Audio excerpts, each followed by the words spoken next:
Iya, anakku terkena leukemia tipe AL. Ini adalah leukemia yang sering menjangkiti anak-anak dari umur 2 sampai umur 10 tahun. Jadi guys, aku bikin video ini tujuannya untuk mengedukasi ibu-ibu seluruh Nusantara untuk lebih hati-hati lagi. Bahwasanya dimana kau melihat anakmu sehat-sehat saja, menjaga pola makan yang baik, ya toh, menjaga kehidupan yang baik, olahraga seperti anakku.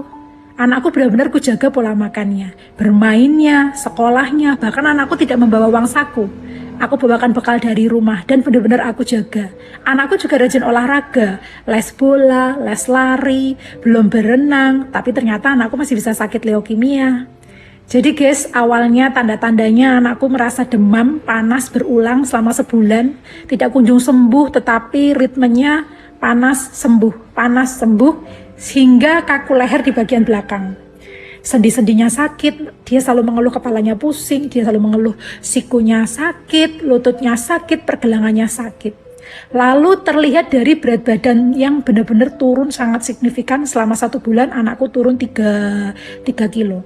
Sempat kami bawa ke beberapa dokter anak dan hanya diberi antibiotik dan juga diberi obat paracetamol. Bahkan kami pernah mondok di salah satu rumah sakit, itu hanya terdeteksi ISK atau bronkitis. Kemungkinan tanda-tandanya belum terlihat. Lalu setelah pulang dari rawat inap di rumah sakit pertama, tanda-tanda memburuk anakku mulai.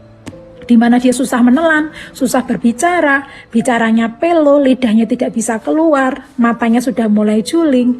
Akhirnya Mbak Inem memutuskan untuk membawanya ke rumah sakit pusat di mana yang mungkin lebih lengkap untuk penelitiannya.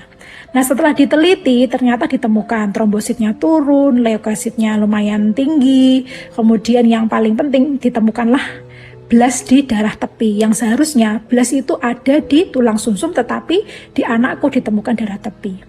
Tujuanku bikin video ini supaya kalian itu lebih hati-hati lagi, karena leukemia ini bukan karena terjangkit, itu bukan karena pola makan, bukan karena gaya hidup, juga bukan karena kesalahan kita yang mengasuh anak, tetapi murni karena memang bisa jadi kelainan genetik di dalam darah.